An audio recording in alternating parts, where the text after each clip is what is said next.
Someone grabbed my chain, and then I just remember seeing Nash. A BBC live music event was ended early last night. The rapper Krept was attacked backstage. This was a millimetre deeper, and it would have been a different scenario. He's a rapper and has collaborated with the likes of Heady One and Stormzy. Krept and Konan. She's a freak of the week. Conan's stepdad was killed. Carl ran out of the room trying to fight them. 2 more gunshots, everything silent. We can either go and retaliate, or we take this music thing seriously, actually try to make it out of where we're coming from. The next thing we put out went viral. Skepta reached out and said, yo, we want to bring you guys on tour. It was such a life-changing moment for us. We started doing radio, TV, and we started branching out. Nala's baby, full of natural goodness. You would never put a rapper launching a baby skincare line in the same sentence. You should always feel uncomfortable, almost like you shouldn't be here. And that's the growth room, and you can't be afraid of that. Do you know what the company's valued at? 17 and a half. What do you think Blaine would think of Nala Baby?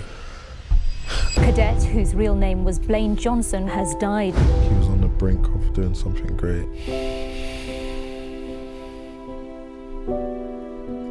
What's on your mind? We've got this complex, like I'm not meant to cry, like it makes you feel like less of a man or something. I swear, it scares me. So without further ado, I'm Stephen Bartlett, and this is the Diary of a CEO. I hope nobody's listening, but if you are, then please keep this to yourself.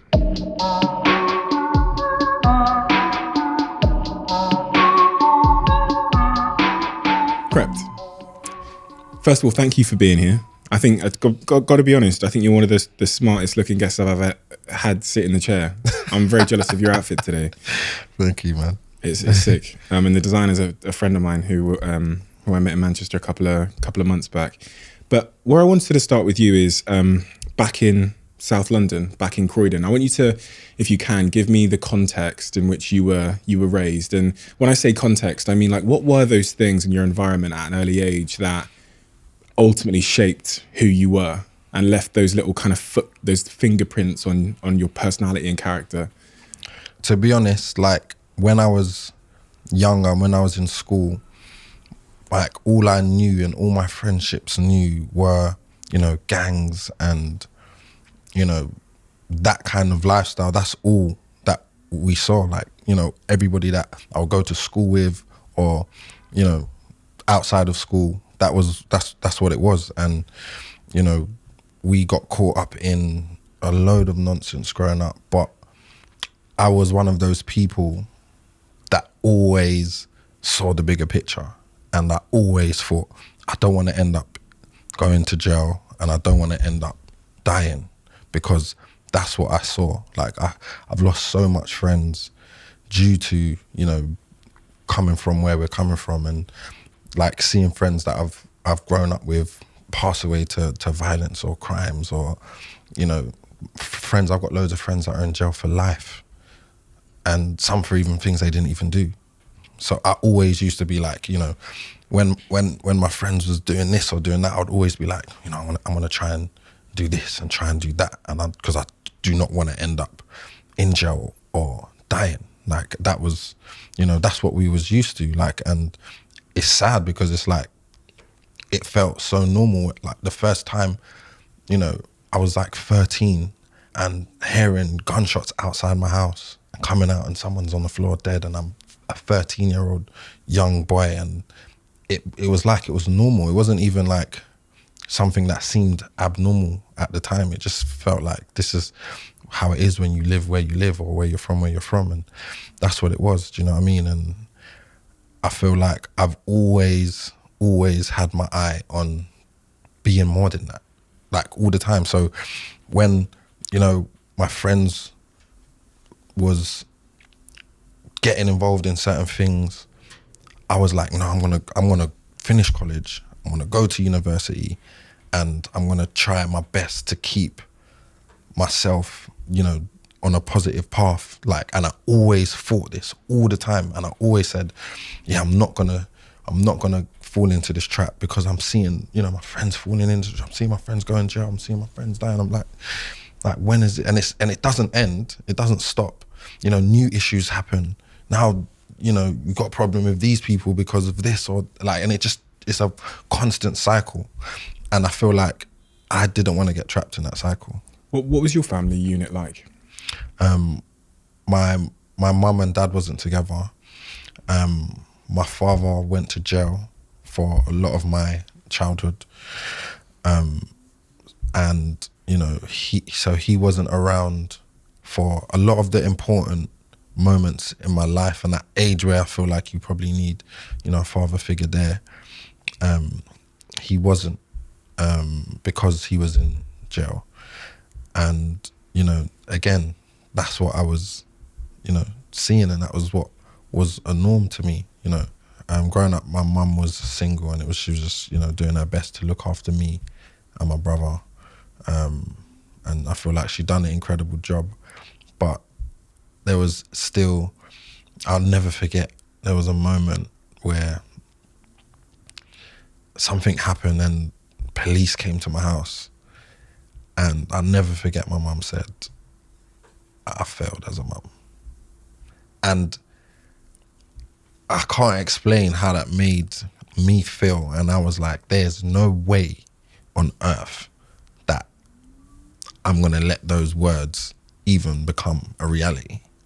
So I remember from there, I was like, I'm going to make this woman proud, like if it's the last thing I do.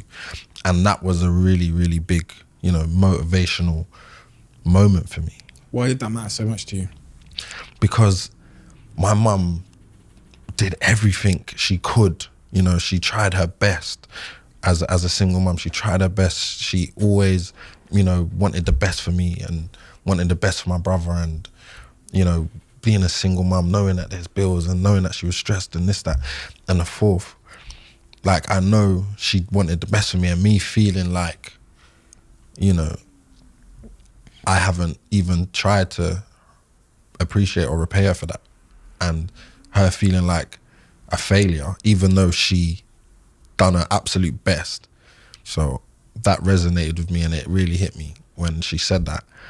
And yeah, I remember from then, like the motivation I had, I was like, I'm going to, because I didn't even want to stay in uni, or I didn't want to, like, I was thinking, that's long, like, I don't want, like, and I was like, no, I'm going to go all the way, and I'm going to graduate. I'm going to make her run and say, my son's got a degree. I'm going to do that, and I'm going to do my music, and I'm going to be successful in that, and she's going to be proud. I spoke it and knew it was going to happen because I was so determined from there to make it happen. So, yeah.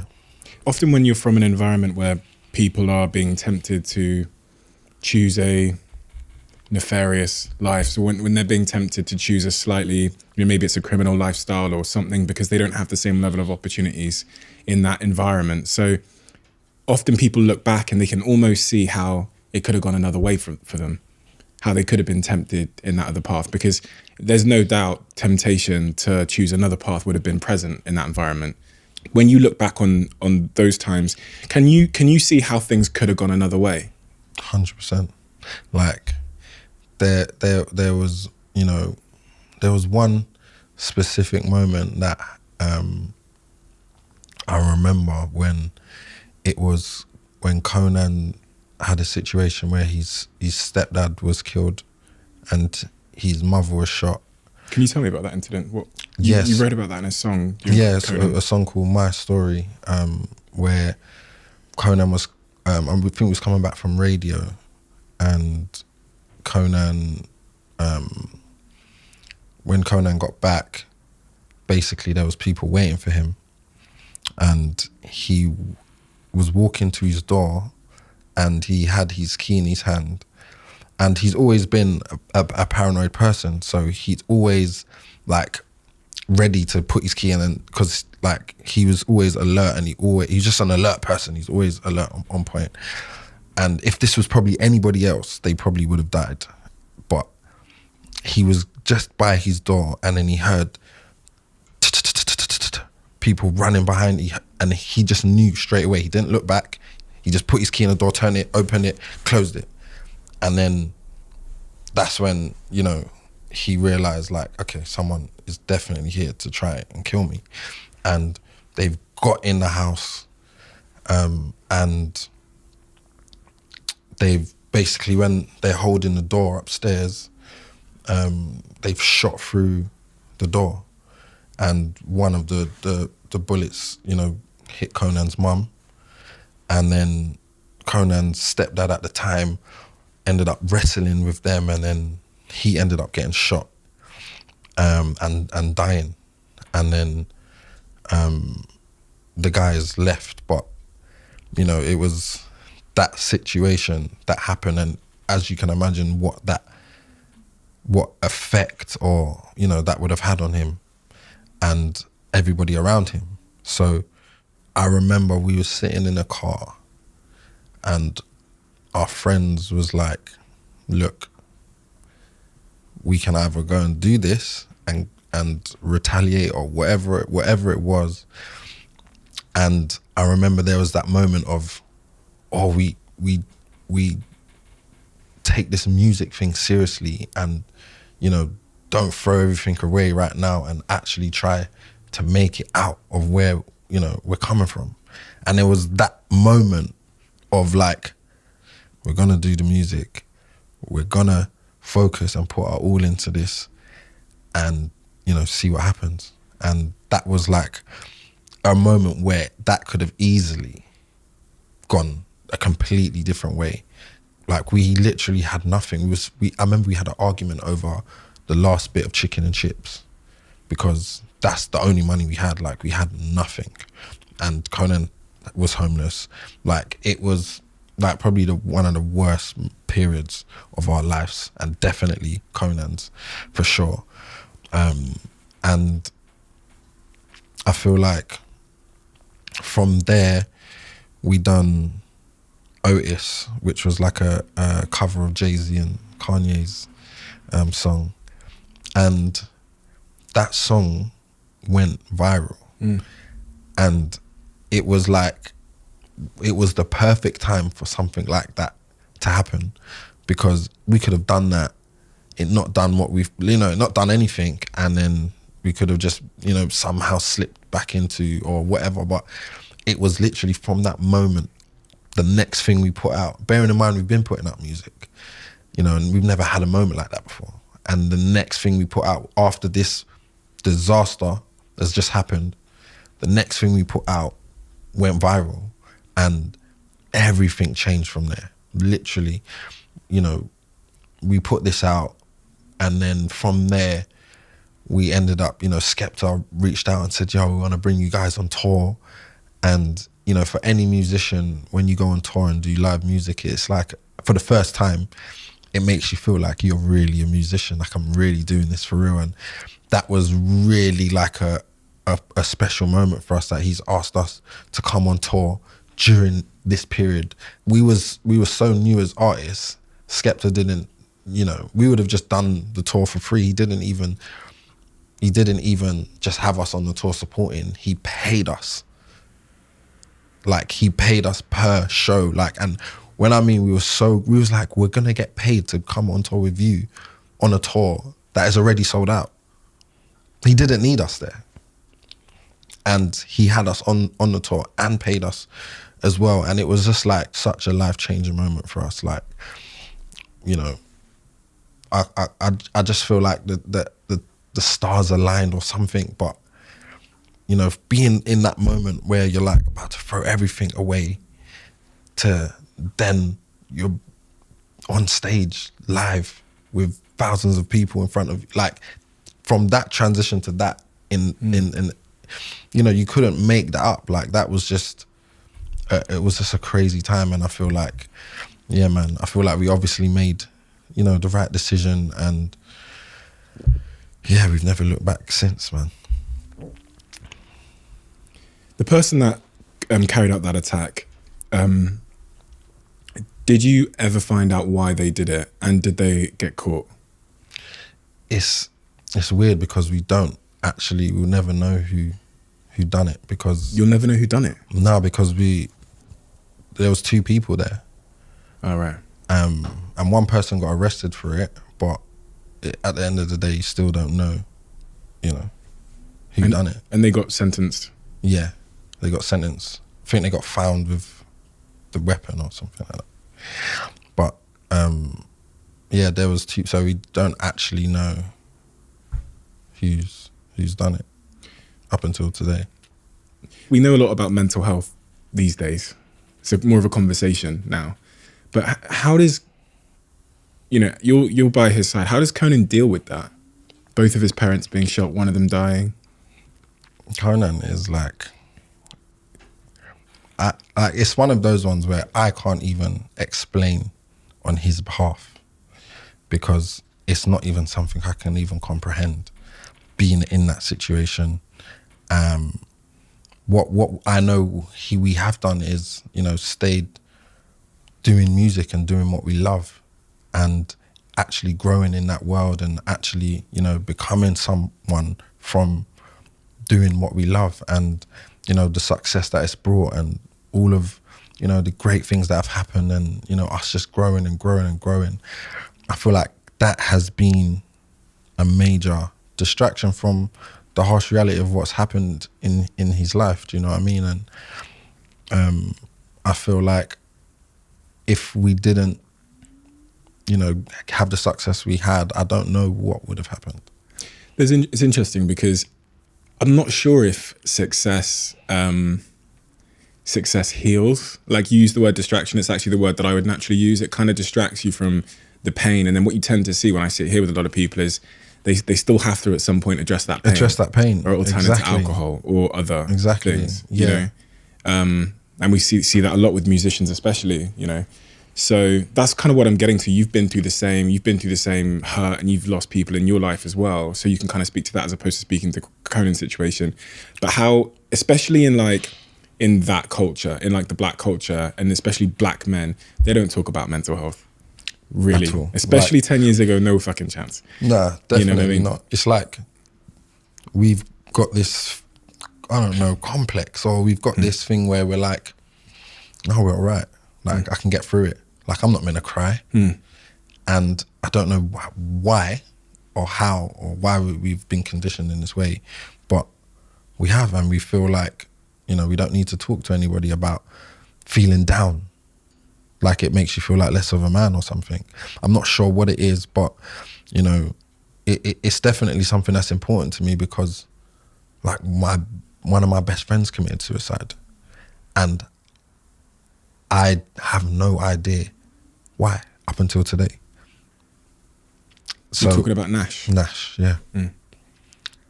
And I don't know why. Like, the last time I was with him, we were celebrating that we just finished the shop.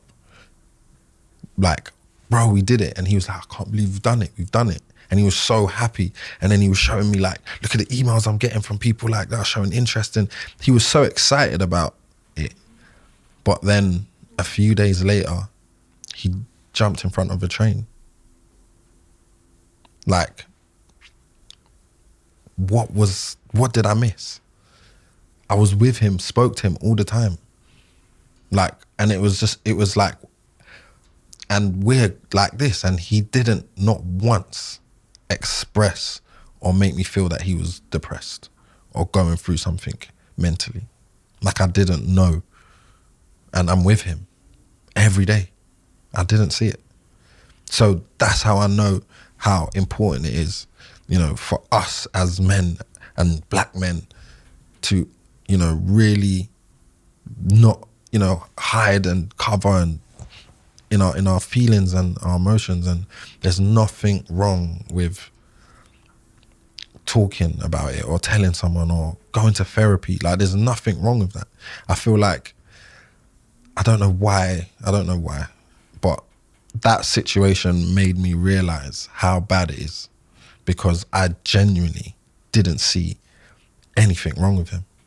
Like, we're speaking all the time. He's updating me. Look, what this has just happened.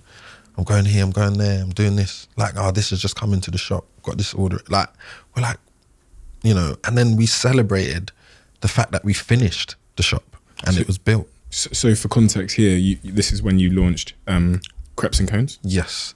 So before launching Krept and Konan, Nash was the person that was going to run it and manage the store. And for anybody that doesn't know, so I kind of heard the story that a fan had tweeted you guys one day about how funny it would be or something, that if you opened a restaurant called Krept and Konan, you trademarked it, or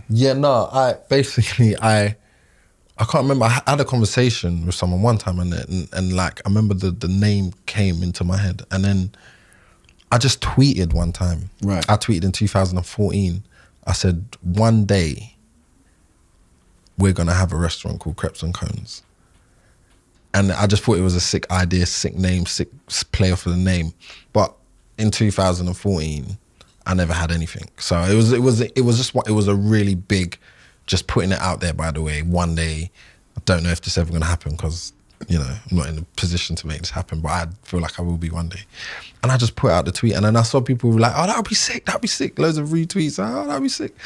And then it was like, okay, one day, like we'll revisit that conversation. And then did you trademark it? I didn't, That's mad. I didn't. No one did. Luckily, we trademarked it a bit later down, but we didn't even. I don't think I could afford to trademark it at the time. Like I don't even think I could have afforded to at the time when I tweeted it. But I remember speaking to Nash about it and saying, yeah, one day, like, this is what we need to do this one day. And he was like, that'd be sick. But he was working in property and he was doing really well doing what he was doing. And I remember he called me and he was like, I want to, it's time for change, man. I want to do something else. What about the idea that you were saying? The Krept and Konan thing?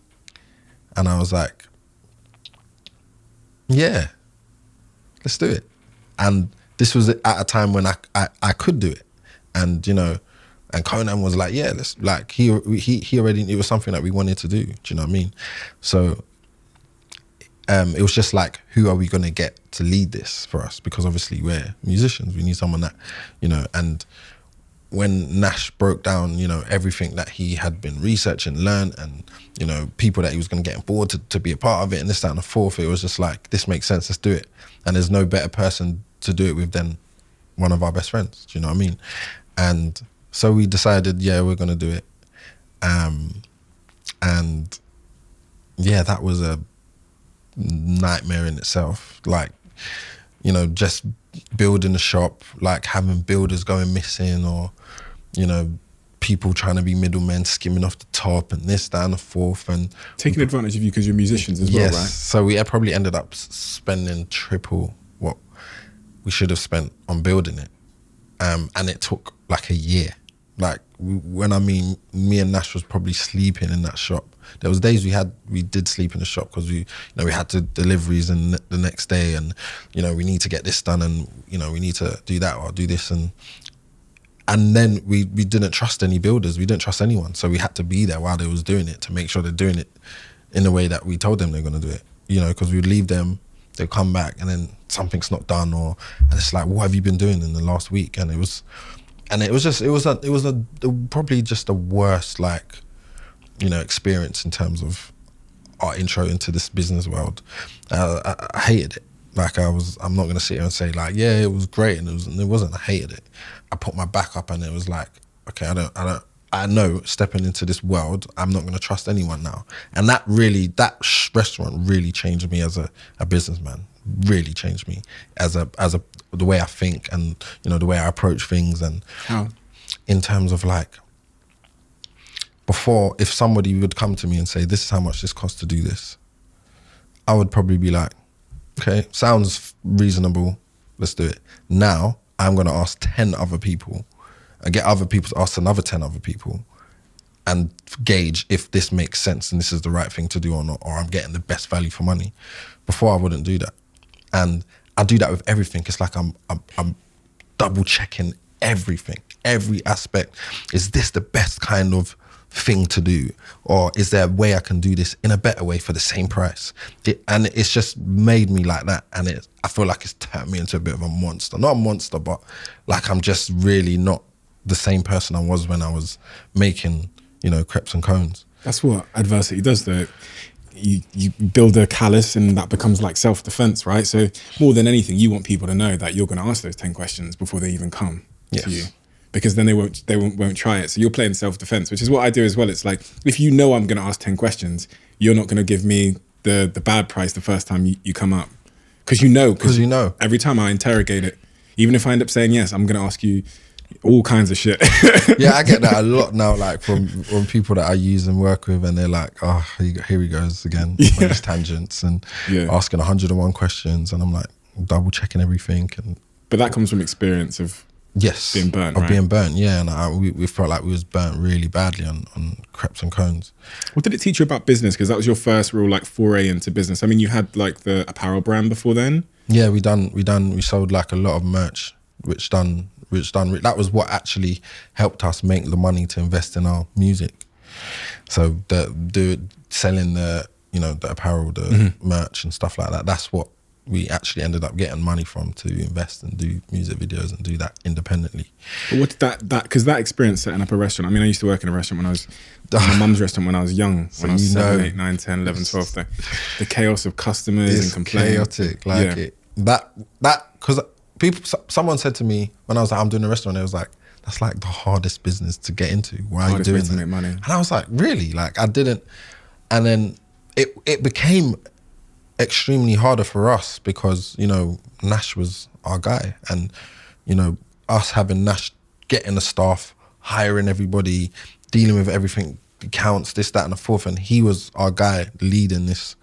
And then the week we're launching on the Saturday, that earlier on in that week he commits suicide. Take me back to when you found out that had happened. I think it was like someone was coming to the shop to do something. I can't remember what it was, but I was due an update from Nash on something to do with the shop, and didn't hear from him the whole day.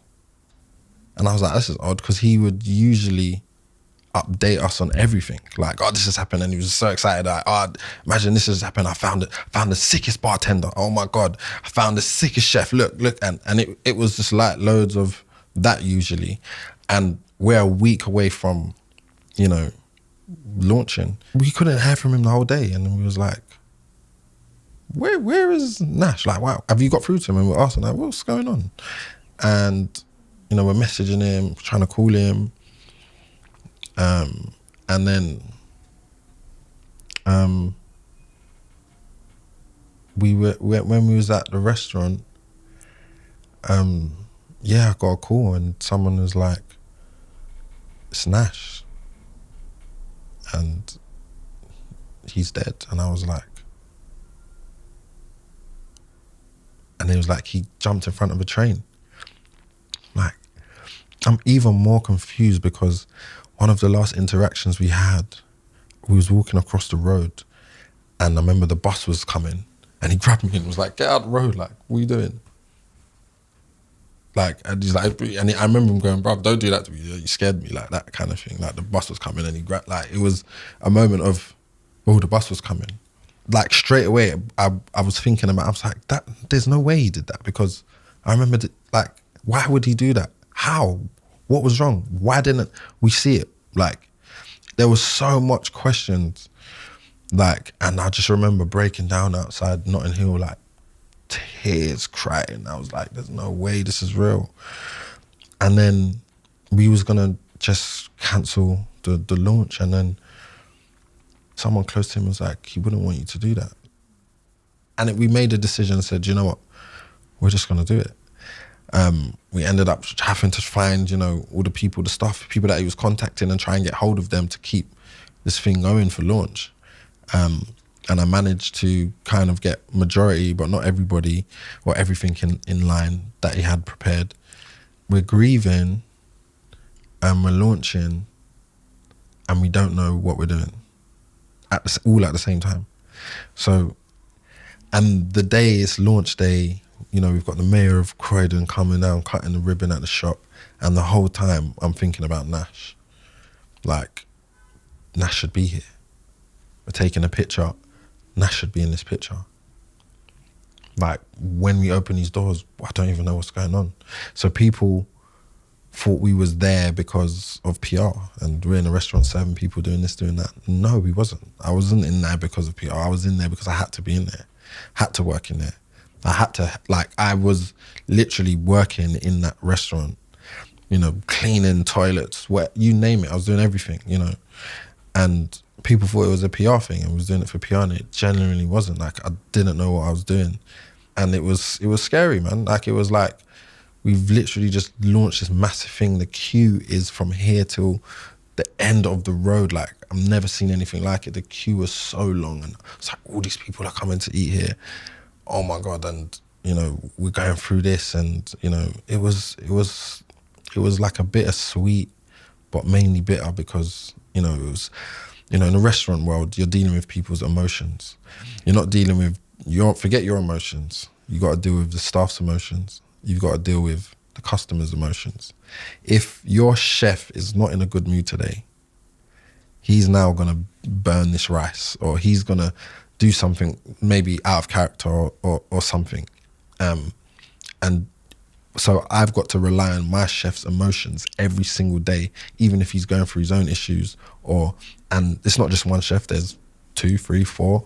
Then, you know, if your main bar person, it's a Saturday, busy night, decides I'm not turning up for work because they've had an argument with their partner or whatever it is, what do I do? So this whole business is relying on other people's emotions, and even the customers. The customers come in, they're not in a good mood. They're already just, I'm not in a good mood. I want my food and I want it in 5 minutes. And if I get it in 7 minutes, I'm kicking off. But just because they're in that mood. So you're constantly dealing with emotions and people's feelings every single day. And for you to get that right every single day, and everybody's emotions be great, and everyone's in a great mood, well, you're still dealing with your own, right? And we're grieving.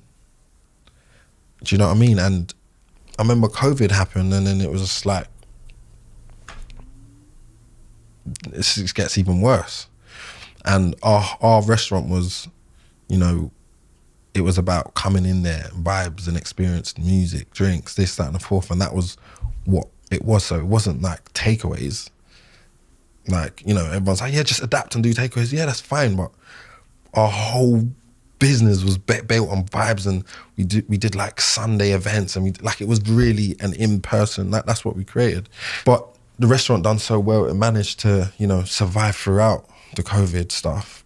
But then we was not going to reopen because of the stress and what it was doing to us mentally. I didn't care about the money. You know, people are like, you're sitting on a gold mine, if you get this right, you just to get it right, and, you know, you can. And I was like, I hear you, sounds great. I can't deal with it. Like, it's too much stress. Like, I was in there every day, I was losing weight, I was drained, tired. You know, I remember a guy came in and stole everything because he pretended to be a friend of ours, and the staff that was working there, or the cleaner, believed him and was like, yeah, your friend came in and took all the iPads and all the equipment. And I was like, why would you, what are you talking about? And then gone in there, there's nothing. Like, they've taken all the stock, this, that. I'm just like, what is going on? Like, this is crazy. I can't deal with this. And it was just like, I don't care what potential this has. I'm not doing it. And then my friend Bouncer introduced me to some guys and said, look, these are some really good guys. You know, they've got these successful restaurants. They run it amazingly, and this, that, and the fourth. And, you know, they're interested in partnering up with you guys to just, you know, make this work, because, you know, you clearly got something here. And these guys came and they said, look, we'll deal with that. We'll take away all the headache. Let's make it work, man. We see this being big. We feel like we can franchise it. We feel like we can do this, that, and the fourth. And I was like, cool, let's do it. Let's give it another shot. As long as, you know, I don't have to bear the brutal reality of, you know, running a business, running a restaurant. Have you ever like truly taken time to, because you used the word grief, we were grieving. What does that actually look like when you say we were grieving? Because from what I'm guessing it, and from my assumption of hearing the story, it seems like your version of grieving has always been to just kind of distract yourself. That is literally what I do, and I just feel like, and I don't know if I feel like I'm scared to stop. and take everything in. So I've always just keep going. I'm just like, oh, that's happened, got to keep going. Because if I stop, and I don't know if that's a recipe for disaster or not. I'm still waiting to find out. I don't know.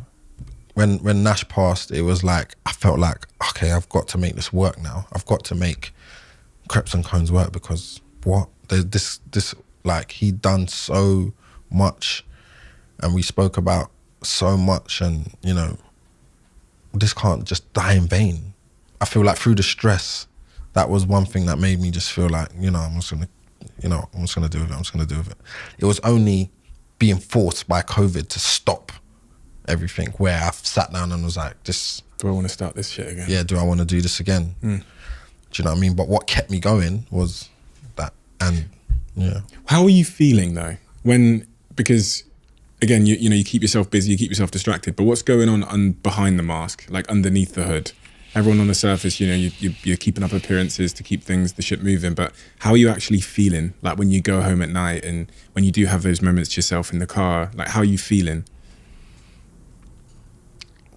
Believe it or not, I don't really have them moments. Like, I literally will be trying to do something until I'm tired and go to sleep, wake up and continue doing it again. Like, I don't feel like I've sat down and taken in everything that's happened. I don't think I have.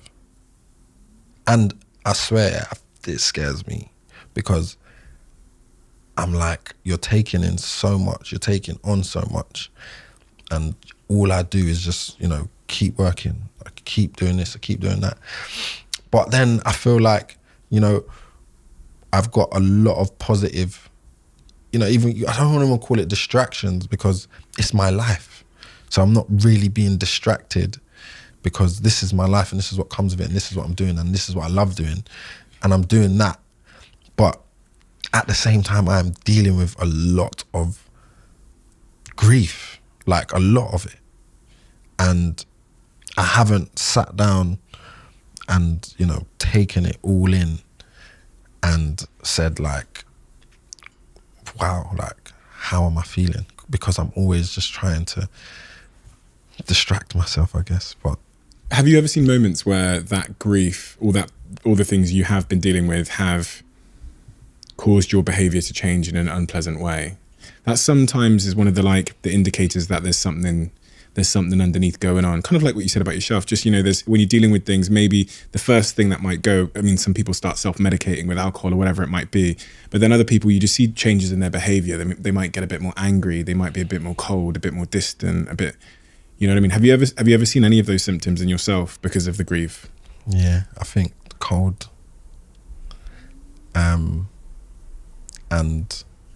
I feel like I've dealt with so much, I'm not dealing with this. And I feel like, so when something happens where I feel like I'm not dealing with it, I'll just switch off. Are you thinking about like relationships? Or are you thinking friendships, whatever it is. Like, it's not, you know, whether it's business, whether it's making a decision that you might not have made before. I felt like, you know, I might have been too nice here or been too nice there, and just everything's just made me feel like, you know, I've been through a lot more. I'm not gonna make you add to my stress or make this add to my stress. So I'm really quick to just dismiss things, or, you know, and I feel like I've become a little bit more cold to it, because I'm just like, I'm not gonna deal with that. I'm not gonna, it's almost like I'm protecting myself from feeling any more hurt or emotion. That's one strategy, isn't it? Just to numb life. Yes, just like, I'm like, oh, negative vibes. Oh, this is, no. I'm just like this. And I feel like, you know, anything that I feel is a remotely negative, I'm just like, I'm out. That is probably a good short-term strategy in some situations, but over the long term, again, there's probably a cost, especially now that you're a father, right? Yeah. And one of the things you're trying to instill into your own child is probably like emotions and understanding your emotions, and that it's okay to feel. And even go, the other place I think people often see it is in their like romantic relationships, when you're in, because men and women have a different way about them emotionally. Yeah, definitely. Typically, right? And so women are typically more in touch with their emotions, and men are typically less in touch with their emotions. At least that's a broad sort of stereotype. So it sometimes can make it difficult when a man has like numbed himself to deal with stuff to then be able to emotionally connect with a woman in the way that I'm talking about myself as well here. Yeah. That she needs in order for you to speak the same language, if you know what I mean. Yeah. When your music career started taking off and all these crazy things start happening, in your own estimation, what was the moment where you go, that was everything really, really changed when we dropped that? Everything really, really changed. Otis was like a partial change. That was like the first lift off. That was the first lift off, but it was like, okay, what's next then? Yeah. And then the next big moment that we had was when we released our project called Young Kings. Mm-hmm. It was like our independent mixtape that we done. And we got a Guinness World Record for it for being the highest independent charting album. 18th or something, wasn't it? Yeah, it's like 18 years, like top 20. And it was like, and that was before streaming. Crazy. So that was just, based on physical people buying it. And, that was a real like, whoa moment for us, because just before that, like that period after Otis and before Young Kings, we was dealing with so much rejection, like in terms of, not even just rejection, but, people saying, maybe you should put a girl in your group and you can be like N-dubs and maybe that might work out for you. Or have you tried the Ant and Dec thing, like just being comedians? Or what? Like it was bare of like just loads of people, just giving us their projections of what they think we should be, and it just felt like they wanted to just chew us and spit us out kind of thing, and that's what it felt like. And we started then trying to make records to please what the radio wanted, or what we felt would have got on TV. And then we sat down. I remember we sat down with Skepta. Big up Skepta again.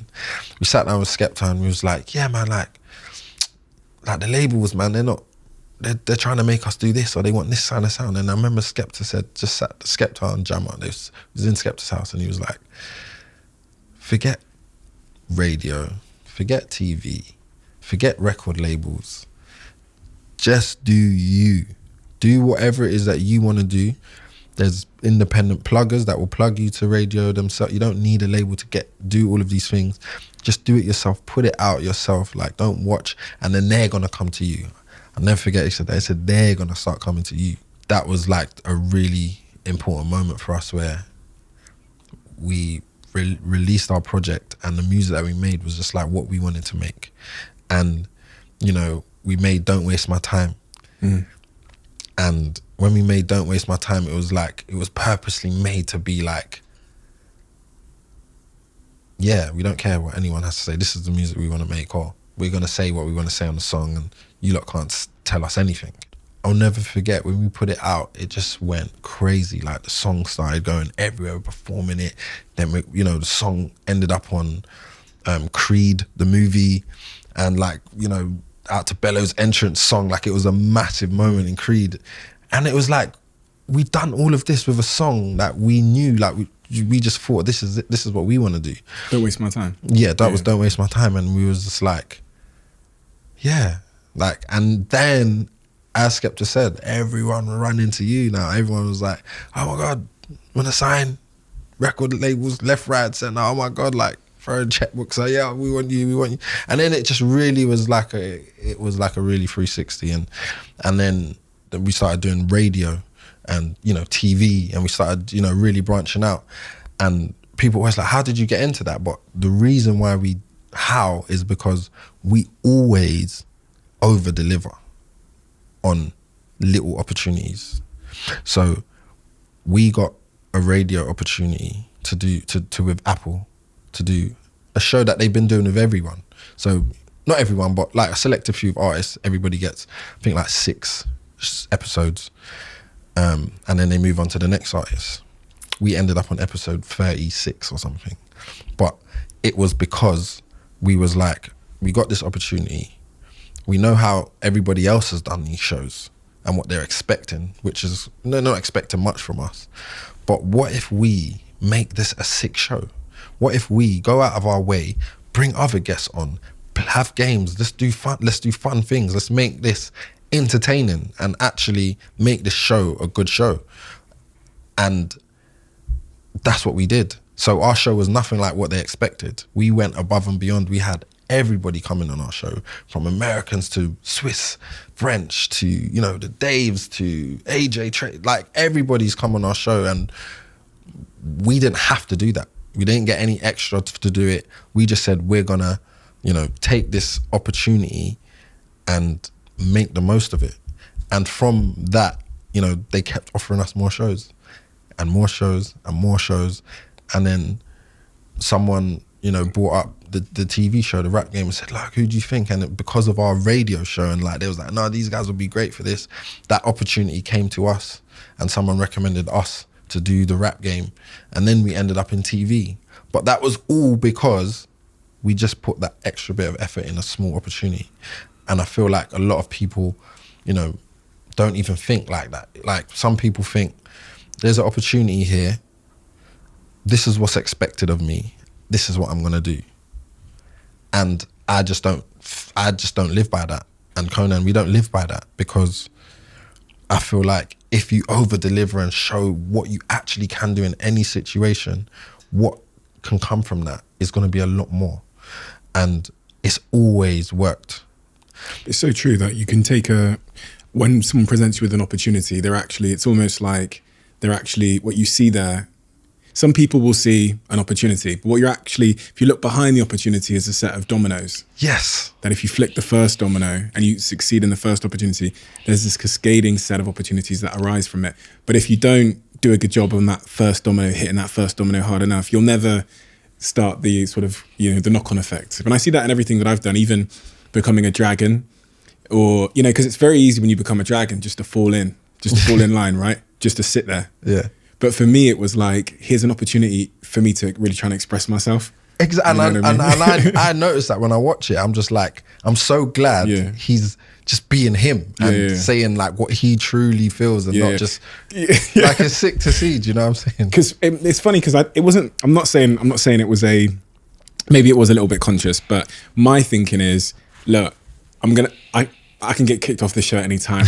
I might as well like do it my way and have a bit of fun with it, and at least like leave a mark, because the dragons in the past that I've like resonated less with are those that didn't show the full side of their personality and acted too much like a dragon. And acting like a dragon to me is like sitting there and just like, I'm out. Oh, like, I like your business, that's good, I'm going to invest. So for me, it's like, well, in reality, my personality is a bit more diverse than that. So exactly. So people watching that will see like, there's more to him than this whole dragons thing, and then, you know, other opportunities are gonna, and they have. It's crazy. It's mad. And I swear I live by that. I genuinely do. I feel like, don't see something as for what it is on the surface and face value. Just, there's a lot more that can come from this if you really just put in a bit more effort. Money starts coming in for you in your life. People don't teach us anything about money. I mean, you did go to university for accounting, so I thought maybe you had a bit of an advantage there, but I don't even know if that's true. I just saw it in your CV and thought, oh, maybe that helped him. But money coming in, nobody teaches us what to do with it, especially in, I think in the like hip hop community, there's a lot of narrative around like, go and get that car, or buy this watch, or go buy this shiny thing. And I also think that sets us back as well. That's something that's I've always, in more recent times when I've started to understand money and how it works, and I've met billionaires and I've met people that literally their careers are just playing money games, where they understand how to get this money and double it, and they have and they also have access, so they get the deals first. If Airbnb is going to go into the stock market, they'll get a 50% discount. It goes public the next day, they sell the next day, and they make double their money. So it's access, but it's information. Yeah. And I just feel like, you know, a lot of people have been deprived of that information. So when you start getting money in your life, what's your relationship like? I agree 100%, because there's things that I just found out about that I just didn't know existed. And it's like, why don't we know this? You know, but like, I feel like it starts from school. I feel like there should be a class in school that teaches you on this, like just things like credit. There was something at uni, there's like, you get some £750 overdraft thing or whatever. And then I was like, £750. Yeah, I'll Free do money. that. And yeah, like, oh, great. And then they're chasing. What are they going to do? They're not going to do anything. I'm not going to jail. Like, and then, but like, it was just not knowing that this stuff actually Matters. affects you for years to come. And it's like, you don't know, just even paying fines or whatever it is. Like, there's things that, you know, this, if you don't do this or you don't pay this, or it's going to affect you in the long run. Yeah. And I just never knew. And I'm someone that would, if I knew, I heard it once, that's it. I'm never going to. I never knew. My first car was a Range Rover Sport, and they wouldn't let me put it in my name.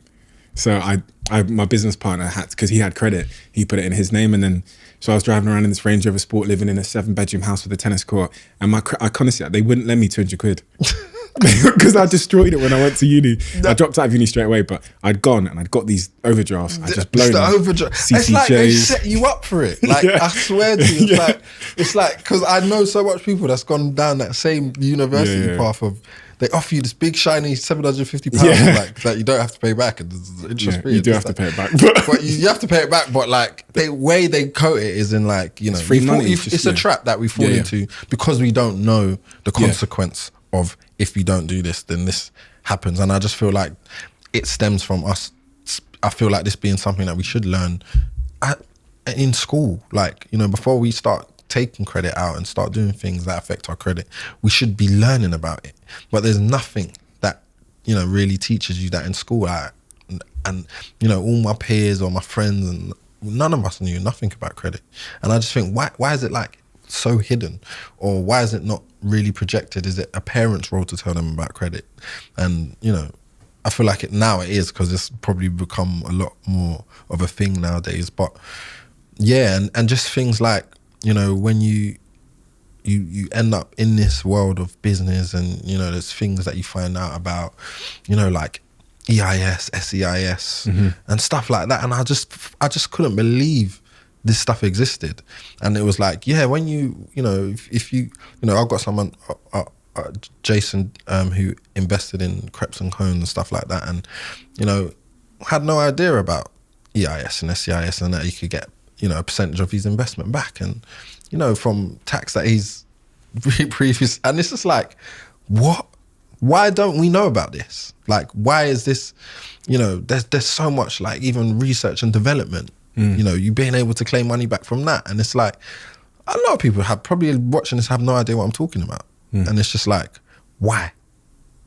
Why is this stuff not normalized, or people knowing about this stuff? Because there's so much ways to do things, you know, and there's so much different methods of supporting, you know, you doing startups or investing, or there's so much things to, you know, relieve the intense, you know, amount of money you might end up spending to make that a little bit better, or you not having to spend as much, or you being able to claim this back. It's crazy, and I just feel like it's proper hidden. And as you know, you get further and further into a different world, you find out about a lot of things that you didn't know about before. When you first started getting money, what were you spending it on? When I first got, I think the first thing I probably bought was a car. Like, were you good with money? Yeah. Back then? Back then, I wasn't bad with money. Like, I wasn't bad with money. I always thought I want to, you know, there's nice things that I really want to get. Like, I wanted a nice car and this, that, and the fourth. But I wasn't really like over crazy, going crazy with money. I haven't been like that. I feel like I've always been, you know, good at managing money, putting money aside, budgeting money. I feel like I'm really, really good at that. What advice would you give to people then that are young, especially young people that are, you know, about to embark on their own career and that might, if they're lucky, come into money? What advice would you give them? You know, try not to upgrade your actual lifestyle as much as you feel like you should straight away, because the thing about money is it's not even the short term of it, it's the long term of living costs, and that lifestyle, that maintaining that is expensive. Because, you know, you might think, yeah, I've got X amount of money, I'll go buy this, I've still got that. It's not. It's because over time, You got to keep spending that money. These bills are going to keep rolling in. You got to keep paying for this car. You got to keep paying for this house. You got to keep paying for all these bills. You got to keep, you want to go out and have fun on holiday. You want to keep, this is, you know. So my thing is if you do get more money, try to keep the same lifestyle as much as close as to what you was already living, you know, because it's the silent direct debits and the silent non-stop bills and the silent favors here and there and the silent holiday. That is the silent killer of what happens to people, the lifestyle. Do you think that like hip hop culture is guilty of encouraging people though to upgrade? It is. You know what I mean? Because I think most of when I think about why I was buying bottles of Dom Perignon in nightclubs the minute I got money, it's definitely because of music videos. You know what I mean? No, there is. But then... And because I was insecure, so it's a combination of the both. It was like, yeah, you're insecure because you were broke and you were the only black kid in an all-white school and you always wanted to have validation. Look at 50 Cent over here with these bottles. He looks like he's validated. So yeah. No, I feel like it is. And the clubs know what they're doing as well. Like I don't know if you ever noticed, but in the club, they always make it look like people's ordering more bottles than they actually are getting. Out fake bottles and they put them back in the back of the room. Yeah, but to a person that's just in there, they're like, oh, it looks like he's just done. It needs to one day. Yeah, and then it's just this culture of them just taking your money. The thing is, you know, they put gambling shops do best in areas where people don't have money because people are in those areas. That's why if you go into a more sort of deprived area, you'll see multiple gambling shops because they know that people in those areas, to them, money means so much more and it's a real get out. So they're much more susceptible, I believe, to gambling addictions and to being reckless with their money because if I can bet 50 quid and get 500, that changes my life. Whereas if you're not going to see gambling shops in rich areas because they're not, they might have the information to understand the actual odds, but B, they don't, a big bet isn't going to change their life in the same fundamental way. They don't have the same money insecurities. And I think this is part of the problem within the hip hop culture, which is a lot of people are starting out without it. So they have those insecurities about money, and money is probably the reason for a lot of pain in their home. It's probably the reason they saw their mum and dad arguing. They saw a lot of pain around money in their home. And so they always felt that it could fill that void. And then when they get a little bit of it, they're so much more intent and compelled to signal to everybody else that they got it by making reckless money decisions. And that's this kind of perpetual cycle because then people are looking up at them and going, okay, when I get it, I'm going to buy the bottles of Dom Perignon and I'm going to... Yeah, and it's like, it's one of those ones where it's like you can't even really help because, you know, we can make, you know, all of these decisions and show them like, look, you can do these and, you know, invest your money and do this, do that and forth.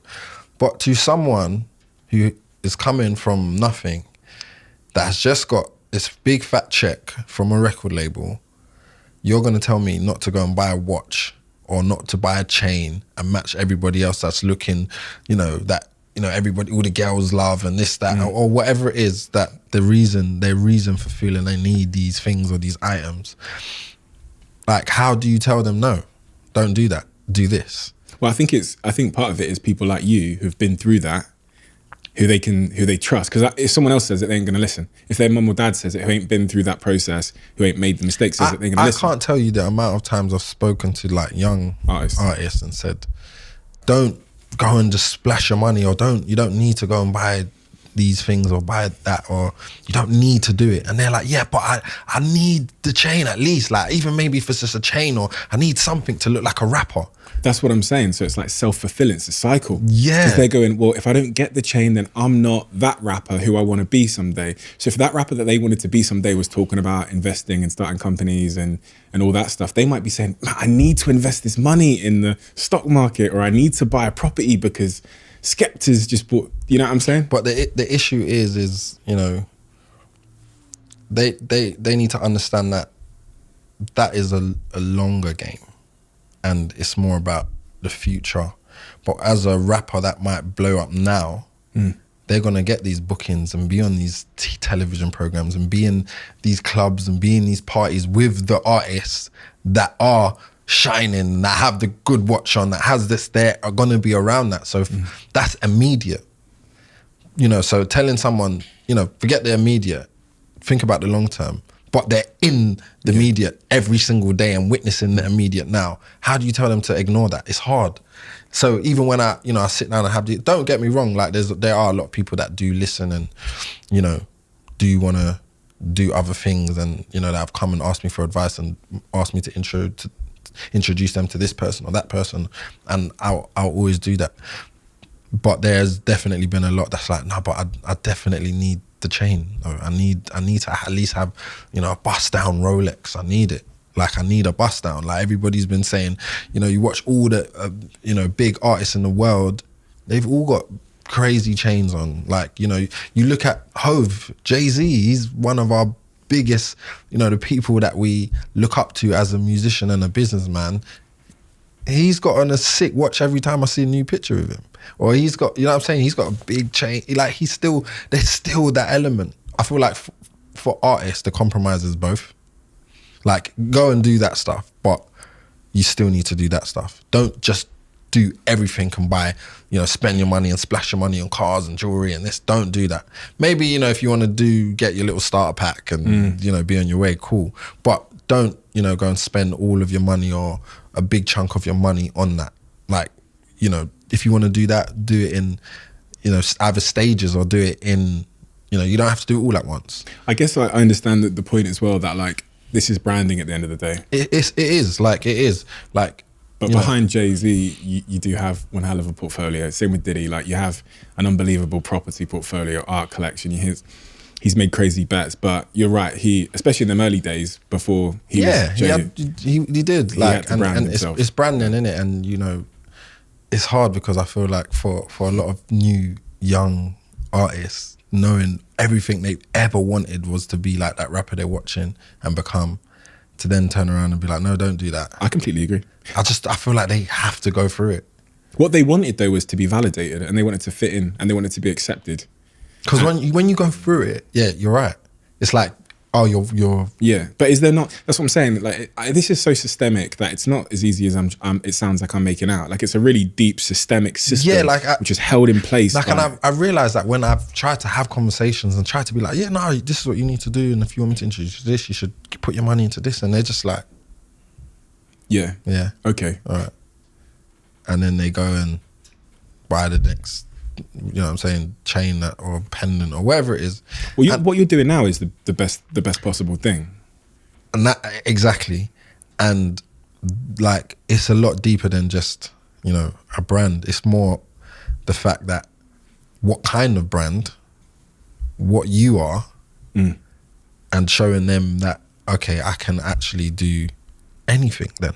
Or, the sky's the limit, and them actually seeing that this is just as big, if not bigger, than music. Because it's an example that they're following. They're following the example of the rapper that they admire that came before them.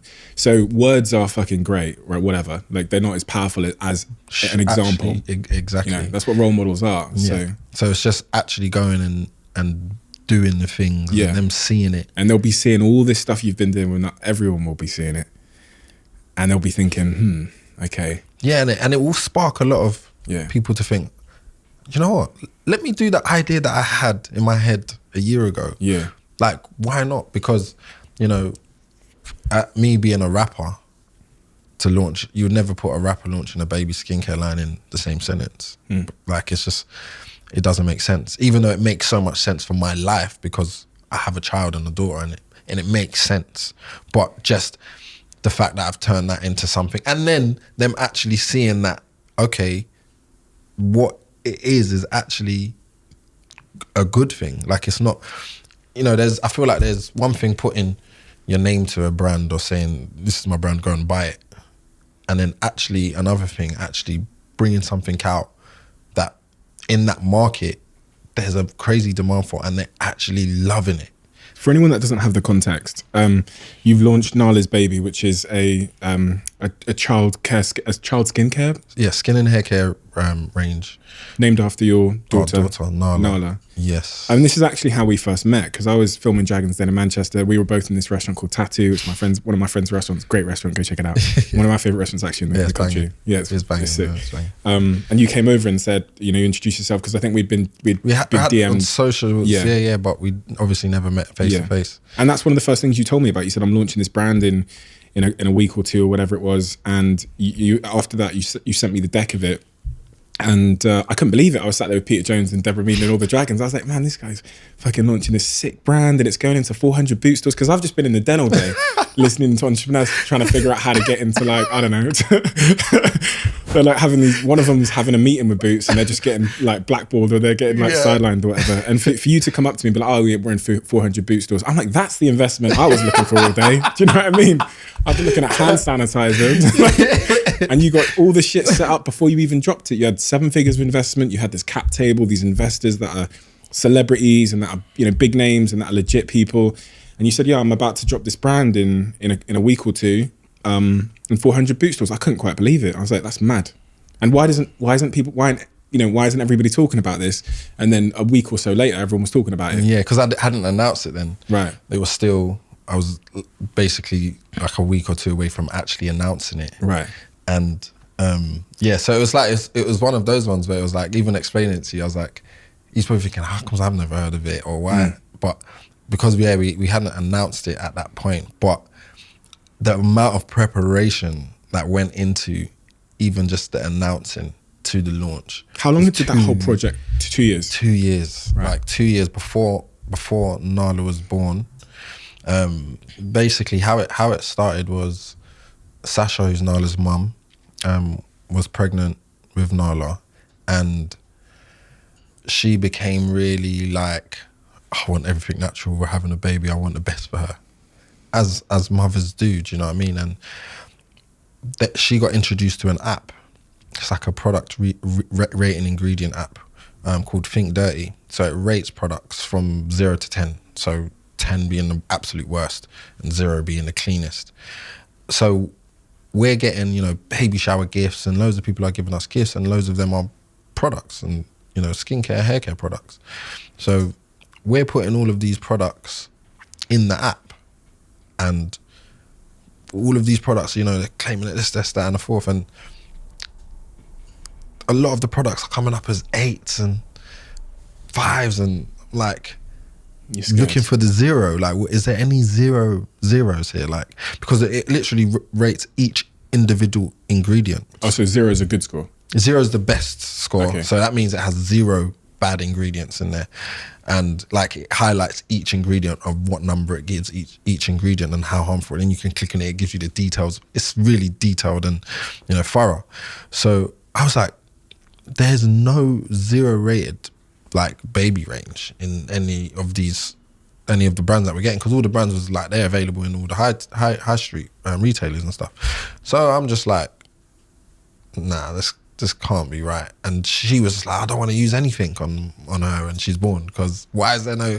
And then we did see like a few random 0s here and there, but they're either really expensive, we're talking like £20 a bottle, £25 a bottle, or whatever it is, or they're from another country, they're not even sold here. So when she kind of brought this to my attention, it was like me having my business hat on. It was just like, why don't we make it? Why don't we make that? And then we thought, is there a reason why there isn't? Maybe there's a reason. Maybe it's not feasible, or what's the reason? Why isn't there? Why doesn't this exist? And then it was like, all right, cool. Where do we even start? And then I reached out to someone. I'm not sure she wants me to say her name on that because she's really like private, but she's a G. And I brought the idea to her, and she was like, this is a sick idea. And funny enough, I met an amazing manufacturer like a week ago, So I will present this to them and see if it's something that they would want to do. But let's mock up the branding and let's get the branding right so that, you know, when we bring it to them, they can kind of vision it. So, you know, we're working back and forth with the branding, and we're like, yes, this is it. This looks exactly how we want it to look. And she took it to the manufacturers, and the manufacturers was like, let's do it. Like, this sounds like an amazing, you know, idea. You clearly done research and you clearly have a USP, and, you know exactly what you lot want for this product. So this sounds like a journey that we would love to embark on. So, you know, getting the tick from the manufacturer was important for us, you know, because there's loads of, and, you know, she was one of the people as well, getting her stamp saying, yeah, I think like this will be great. And so we've started developing the formula, and, you know, they were like, okay, so what do you want? I was like, look, I want a brand, a skincare range, not just you know, one SKU, but like the whole range. It needs to, for one, be a 0 rating on this app. All the ingredients need to be a 0. Okay, we'll get to that. I said I want it to be 100% natural, as the most natural you can get it. And then they came back and was like, you know, 100% isn't what we would advise for kids, because, you know, microbes and fungus growing on products, you need shelf life. So, you know, you need to have a preservative in there, and there's different types of preservatives. There's natural alternatives, and it was like, okay, cool. We just want it to be the most natural you can possibly get. Like, we want it to be as naturally derived as possible, and we wasn't going to settle. And there was that, and then there was the checklist of the parent checklist of, you know, vegan, cruelty-free, you know, tear-free, so if it goes in our eyes, it doesn't burn, alcohol-free, all of these, sensitive skin, eczema. And then, you know, because we took so long formulating it, Nala was born and she had eczema. So that was like, you know, it needs to be suitable for eczema. It needs to not irritate eczema. It needs to, you know, be suitable for sensitive skin. At least we need all of these checklists. And then it was like, okay, that's great. And then we was like, but we want it to be about £5, £5.50. And that's where it was like, okay, this is going to be really kind of difficult to do, because it's like, if you want such a great product, it's going to cost a lot. And then it made me realize why this doesn't exist. Maybe, I still don't know, but why doesn't this exist? And it was like, we've got to really take a hit on the margins, but if we believe that we can make a great product and sell loads of units, then, you know, it's about the mass amount of sales rather than the niche market that can afford an expensive product. And do you started this business with your ex-partner? Yes. At the time when you started this business, were you still together? Yes, we was. So you actually, you separated in the time of formulating the business? Yeah, we did. A lot of people, I mean, obviously... Yeah, for a lot of people, that would have been it. Yeah. You lot broken up. But, you know, I feel like one thing we've definitely prioritized is putting our daughter first. And, you know, we feel like this is something that if we get it right, it can be something we can pass down to our daughter, or you know, her to be proud of, you know, because we, you know, when she's older, we might not even be in the company still. I don't know, anything can happen. We might not even be here. Or do you know what the company's valued at? Our one, yeah. At the moment, 17.5. 17.5 million? Yeah. Based on the orders that, obviously, the amount of stores are in the orders, and that wasn't even including like D2C. It was just based on, you know, our orders from Boots and the rate of sale that we was expected to hit, which we've absolutely smashed since launching. But yeah, and the investment as well. So I mean, I've been seeing online, it's been selling out like crazy, and well, it's like my team has put in an order like hundreds of thousands of bottles. Yeah, hundreds of thousands of bottles. Me being me, like, guys, this is a lot of bottles. Like, this is a lot of bottles. Like, are we sure we need to buy this many bottles? And my team, they're like, look, trust me, we know what we're doing. And then we're a week and a half in, and I've run out of bottles. And we've already put in the order for the next cycle of production already, and that was meant to last us 3 months, and we've done all of our bottles in a week and a half, I would say. We're now nearly 2 weeks. People literally can't find it. Going to the stores, it's sold out. I saw people selling it on eBay and stuff. It was crazy. Like people are still trying to get hold of it. They're going into, I get messages every day, people telling, I can't, it's not available. And we've just literally had to, sold out on our website, our stock gone. Like everything was just selling out everywhere. It was like, it became like gold dust. People was like, oh my God, I managed to get 1 bottle. It was only a conditioner, but when you restock, it's crazy. And we just did not see this. We knew it was gonna, I knew it was gonna do like well in terms of like, I thought people will resonate with this because it's actually a really amazing product, but it's actually exceeded everyone's expectations. And now Boots is like, yo, we need a lot more stock, and it's like, how have we got to place another order already of making more stock to be available? And it's just like, at this rate, like this rate of sale, like what we valued our thing was before, it's like we definitely undervalued ourselves here based on what's happening here. And now we've got to think, oh my God, we've actually got to think about the next phase of investment now, because we're going to be looking to expand. We're going to be looking to expand stores. I'm going to make you an offer, Krept. I'm going to offer you all of the money for 98%. Oh my God, that's so funny.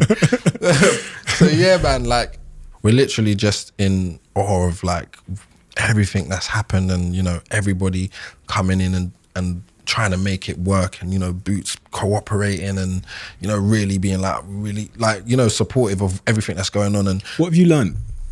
What I've learned is, as it relates to like people listening to this that might have their own ideas, or they might be thinking about setting up their own business. What have you learned from this this process over the last 2 years of building this brand that you didn't know before? What I've learned, I feel like this is the first time that I've been able to fully prepare for something, in terms of you don't need to rush the process. Because initially when we was doing this brand, I was so excited about the brand, and when it's wanted it out, and it was like I could have done this brand a lot quicker. Cut corners. I could have when they sent us the first batch of samples, been like, yeah, not gone back and said, no, I don't like this, I want to change this. What's the percentage? I want it more natural. I want it more this. And now we need to do this test and that test and this. And it was like I didn't have to do all of that. I could have literally just got the brand after the first batch of samples, which was in the first couple months or whatever, and been like, yeah, let's just get it online. I didn't need to take my time. We took our time. Like any time there was a obstacle and it would cause us to push back, and it was like, do you want to push back or do you want to just go ahead? No, just push it back. Let's just keep pushing it back, because we need everything perfect. We don't want to rush this process. If something needs to be changed, and it was like, I think we got something back and it was at like 95% or something at natural, and was like, no, if it's going to take us another month, 2 months to get it to the 99, I'm just going to wait. What have you learned about the importance of, one of the first lessons I learned in business was, because I'd also made the mistake previously, and then when I got it right, I realized how important it was, is what have you learned about the importance of the people around you? Especially you're going into an area that you've not been in before, retail, even like the baby market. It's a brand new area. And so you've got to have people that know that world. Yeah, like these are unknown unknowns to you. Like you going into that, it's the same with me in most new areas that I've been in terms of industries. I don't even know what I don't know. Of course. And you know what? One thing I've done with this is I let the experts be experts in certain aspects. And the issue is that, how do you know they're experts? Because you don't even know if they're good. You don't, but all you can do is based on, prior work, your relationship with them, and them knowing what they're talking about. And, you can only gauge it to as much as your brain can gauge something to, and you've got to kind of put trust in it, whether you might have to replace this or replace that person or this or get someone else to do that.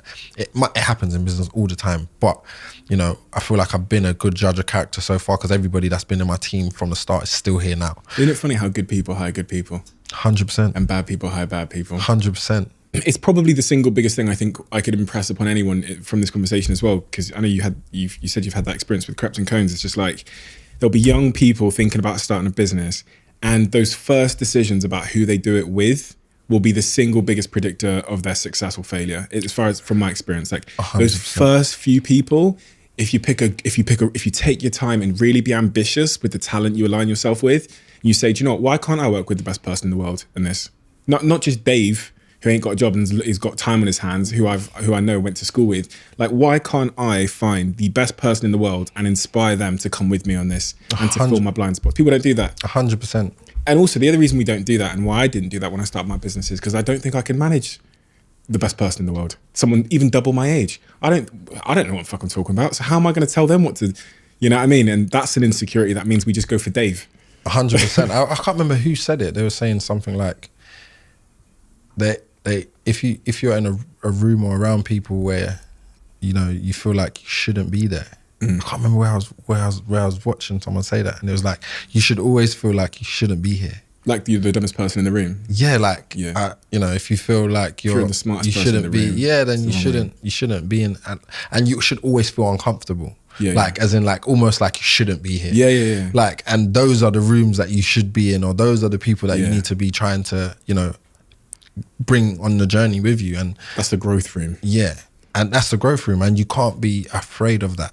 You got to be able to go in there and say like, look, this is who I am, this is what I know, and this is what I'm doing, and do you want to embark on this journey with me, and not feel a way to do that? Because I feel like a lot of people might be shy to go and approach this person, or, you know, say like even me coming to you, who's seen 100 million people talking about business, to show you the business I'm doing. And, you know, being able to just feel confident enough to do that, because some people would have thought, nah, because you're the first person that will pick apart something.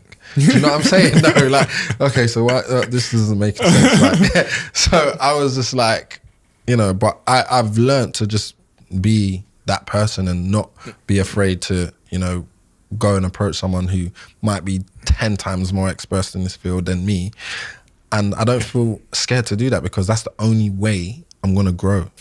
Quick one. We have a brand new sponsor on this podcast, which I'm very excited to tell you about. They're a brand called Blue Jeans by Verizon, and they are a video conferencing and collaboration tool that has changed the game for our team. So I'm so glad to be working with them, because as you know, one of the most important things for me is when we have a sponsor, it is part of my world, it is part of my life, it is part of my company's. As someone who's on calls pretty much 80% of the day building my businesses and speaking to my teams all over the world, it's the guaranteed security that differentiates Blue Jeans from all of the other options that are out there in terms of video conferencing. Their enterprise grade security means you can protect your organization from malicious attacks and establish real trust with everyone that joins your meeting. And that is something. There are so many things that make sense and make Blue Jeans a better option than the sort of competitors out there. And I'll be talking about all of those aspects, those features, and the reasons why I use Blue Jeans in the coming episodes. If you want to check it out, you can head to www.bluejeans.com to learn more.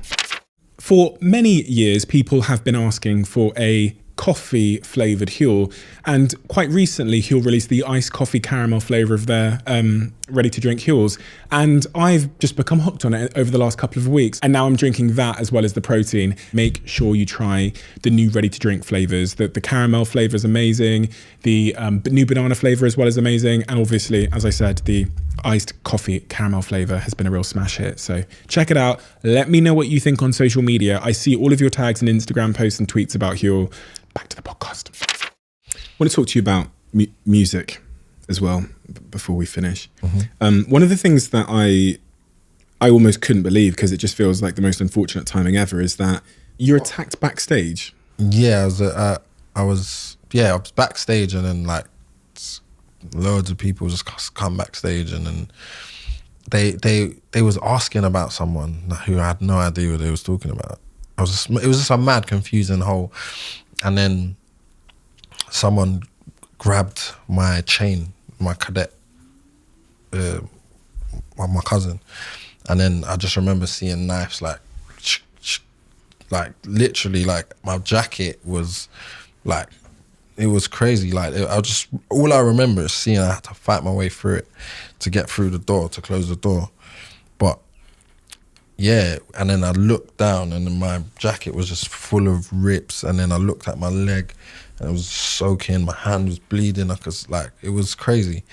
And I remember the ambulance was like, if this was a millimetre deeper, it would have got your artery in your leg and it would have been a different scenario. And it was a bunch of guys I don't even know who they are. Never met them, never had an issue with them. It was crazy in Birmingham because they've all just rushed backstage. But yeah, it's crazy. And that, that wasn't really it wasn't in. Right, it was a different. Yeah, it was just a completely different thing. But it was like Nash and Cadet passing within the same year. That was the real They not on the same year, but within a year. So right.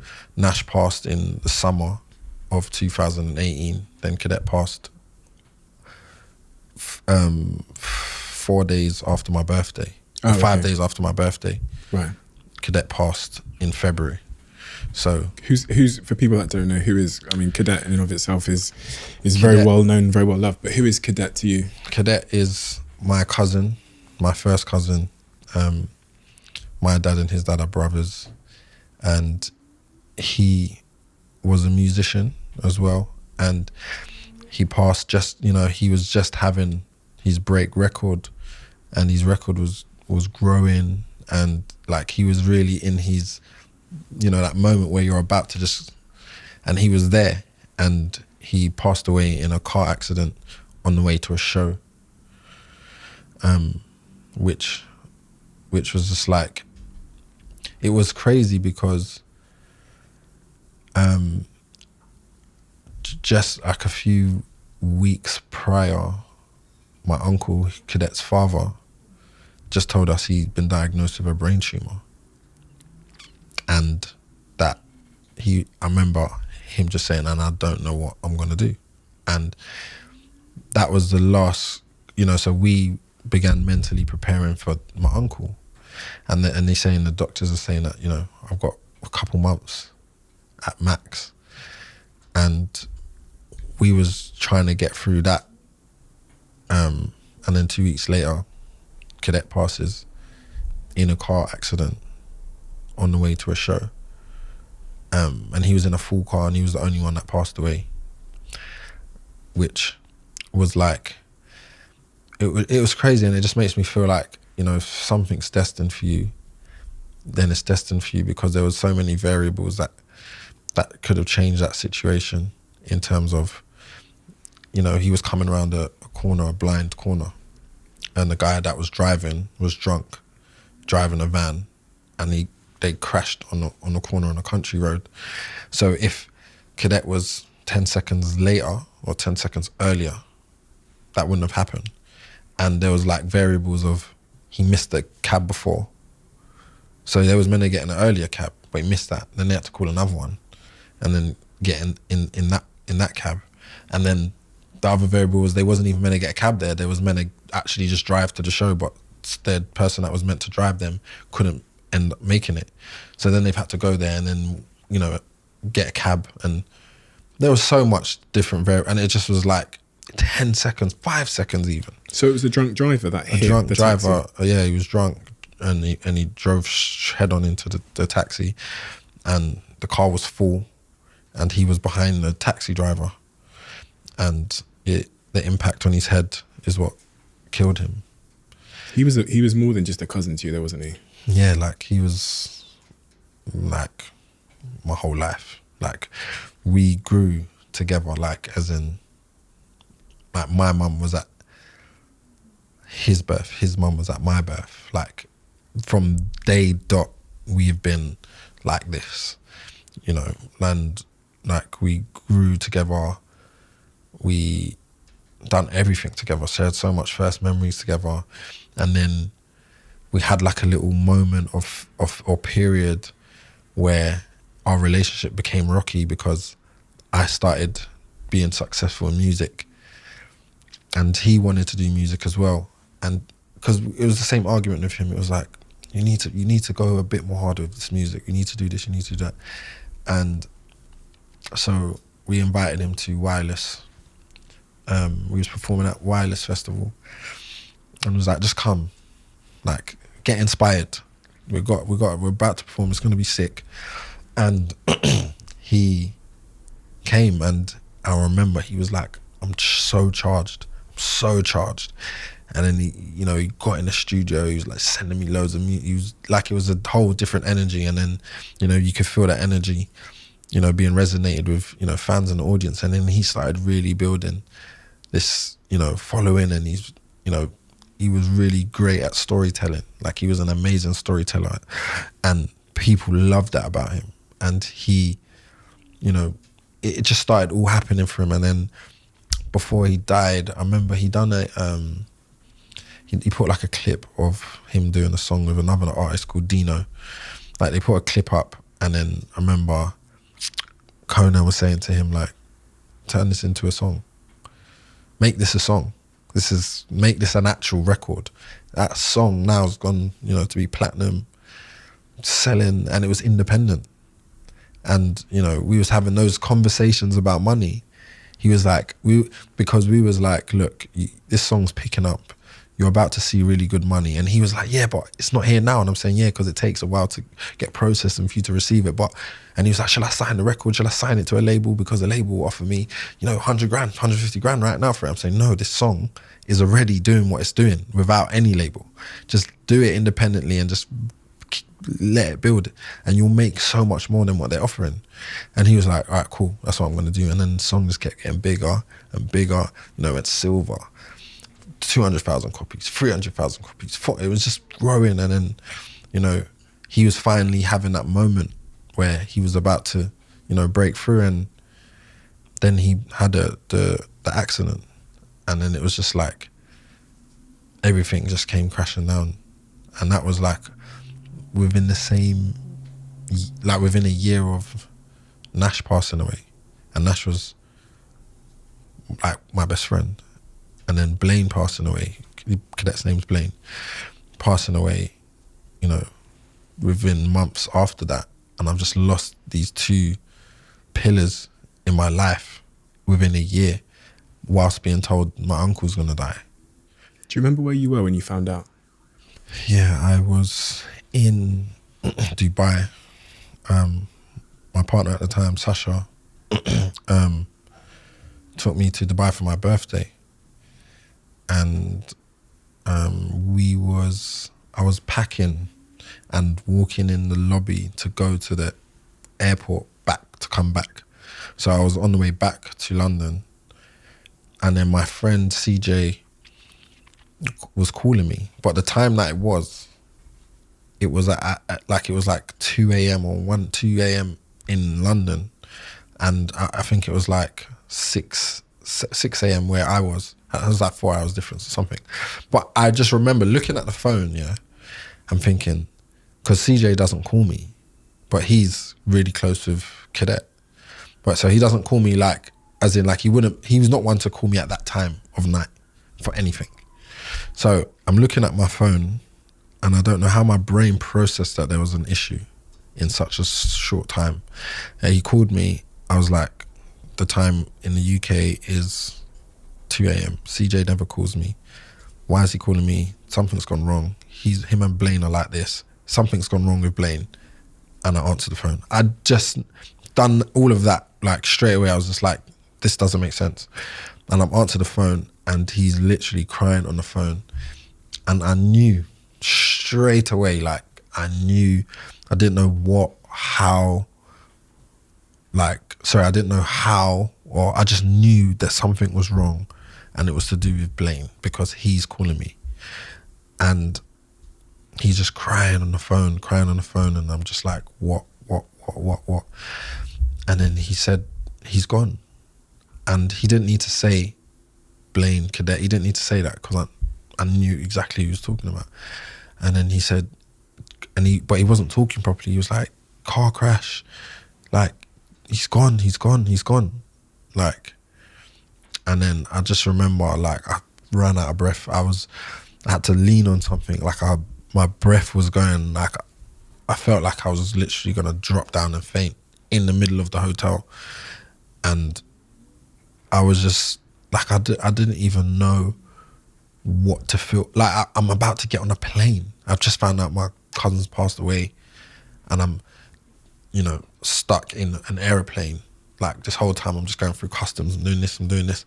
But I've just found out my cousin's died, and I'm just like, get me back now. Like, it was one of the worst, if not the worst feeling, like, ever. Like, losing him was, it was horrible. Like, it was horrible. And, you know, he was such an important person in my life. Like, I would speak to him about everything, like every idea, every song. I play it to him, like everything. Like, he was like everything to me. Do you know what I mean? And to lose him, it was just, it was hard. It was horrible, and just something we're still dealing with it till today.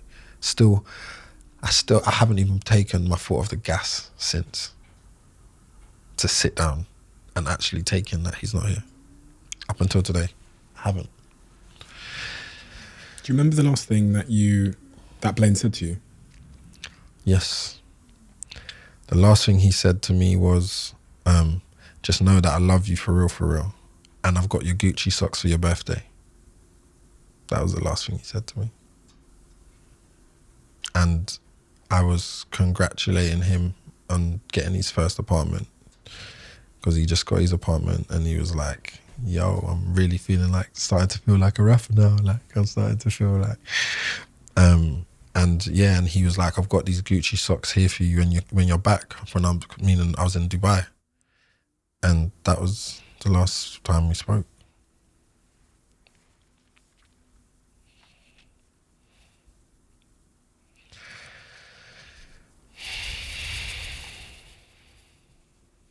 I can see you're still processing it.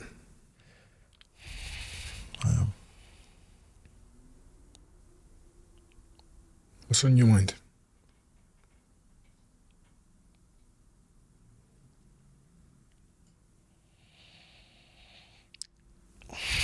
I just feel like you should be here, man, and witnessing everything. And like, I just felt like it was too soon. Like, he was on the brink of doing something great, and it was just like it just got taken away from him. And yeah, it just felt too soon. Like, you know, when someone has so much to offer, like, he has so much to offer the world. He was like, his presence was so infectious. Like, he's that person that will come somewhere and you will remember him, because like, he's such a troll comedian, makes you laugh, so positive, hasn't got a bad bone in his body. Like, he was the person that will tell you, all the friends, I love you, bro. And everyone's like, oh, bro, stop saying that. He would say, yeah, I love you. And he would say it, look you dead in your eyes and say, yeah, I love you. And he didn't feel a way to say that. And he was always so expressive, and he made us feel comfortable to be like, no, I love you, man. I love you too. I love you too. Like, my brother, I love you. Like, and, you know, he was that guy. And, you know, he had the most infectious laugh. Like, he was so honest with, you know, when you're trying to make a decision, he'll give you the most honest opinion. If you think something's not good or nothing, something's terrible idea, like, he was that person, man. And he was a big part of me. So that's why I feel like I haven't and don't want to sit down and process it. And it's not easy. You know, not buried, but my uncle got cremated, but his funeral was yesterday. So he passed away a few weeks ago. They gave him a few months. He lived an extra few years. So he was a fighter. But I've lost both of them, and like they're both important role models in my life. Like my uncle he was the guy. Do you know what I mean? Like he was the guy. Like my dad is more the, you know, I can go and do something with my dad that we shouldn't be doing. Like he's that guy. Do you know what I'm saying? And me and my dad are really close now. Do you know what I mean? But my uncle was always that, if I need advice or this is what I'm going through or what shall I do here, and you know, even talking to him about Nalas and him saying like, you know, you should do this right, get investment. Well, in those moments when you realise that life can be unfair and precious in equal measure, people often speak about words that went unsaid, things they wish they could say in hindsight. Something that I think a lot about with my parents as well. I try and reflect on the fact that they're not going to be here forever, and that there's certain things I wish I should probably be saying to them now.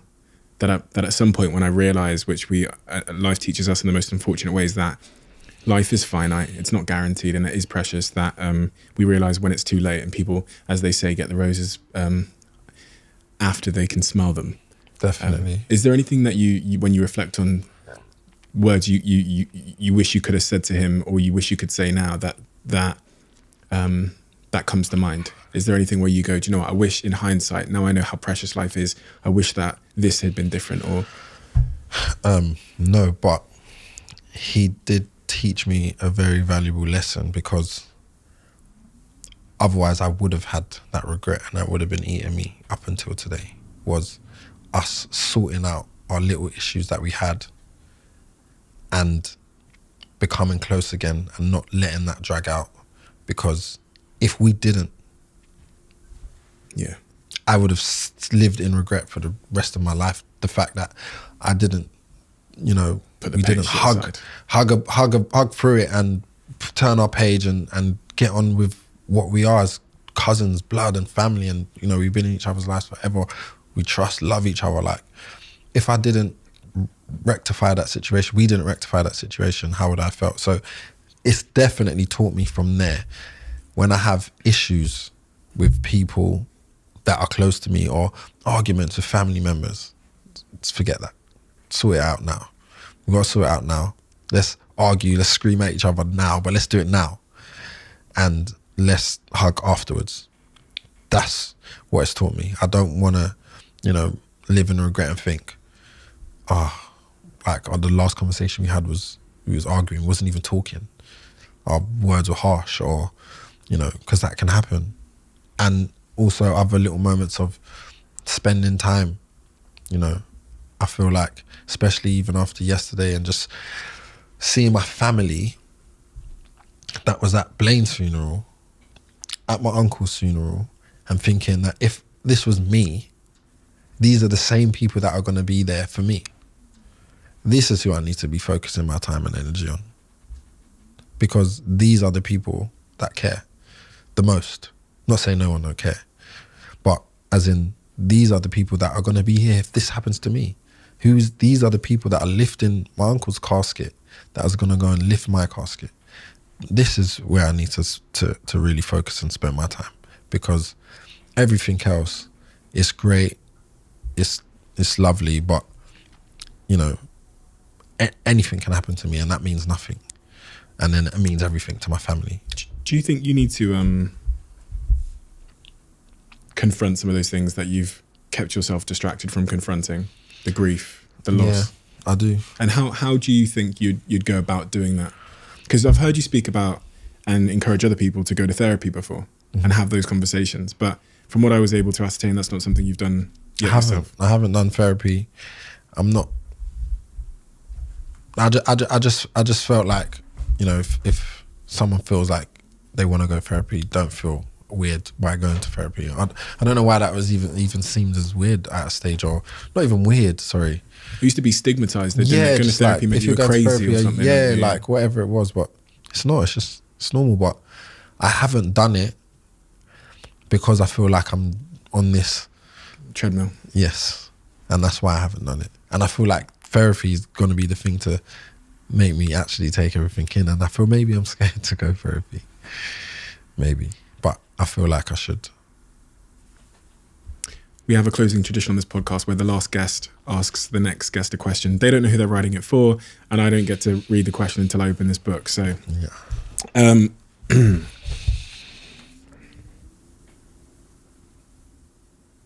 interesting.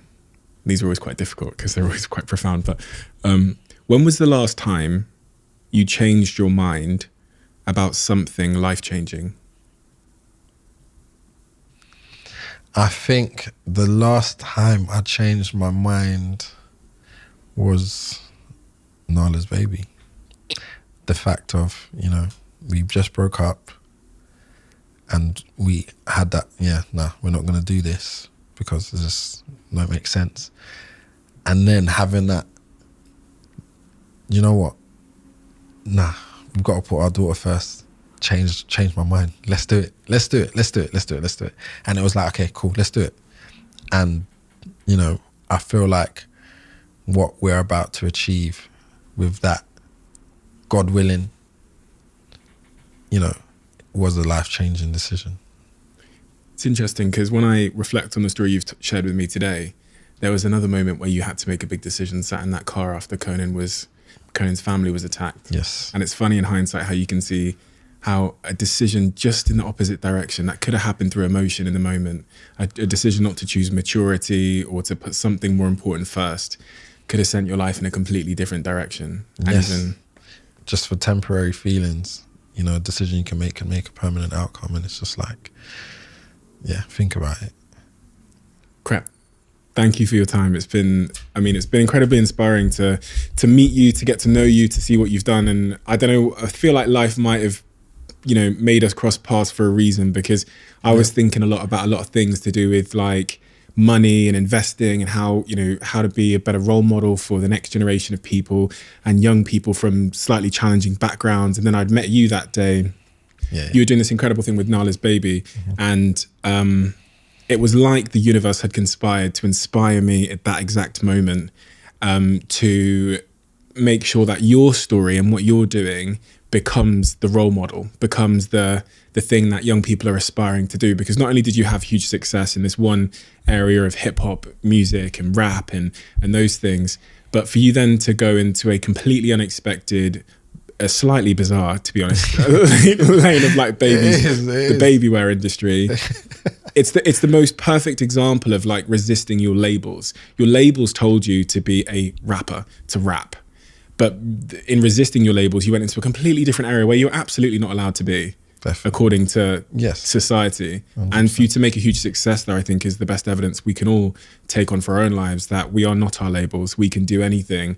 And also, you've given such clarity on like the steps that we take to get there, the importance of team, the importance of hard work. And much of it is just the importance of self-belief, because when your partner was having those concerns about other baby products on the market, a lot of people would have just accepted it. They would have just taken the product that had the 8 rating. But there's a certain type of person that goes, maybe we can change this. And that's what you did. So thank you for the inspiration. Thank you for the generosity of your time. And thanks for sharing your story.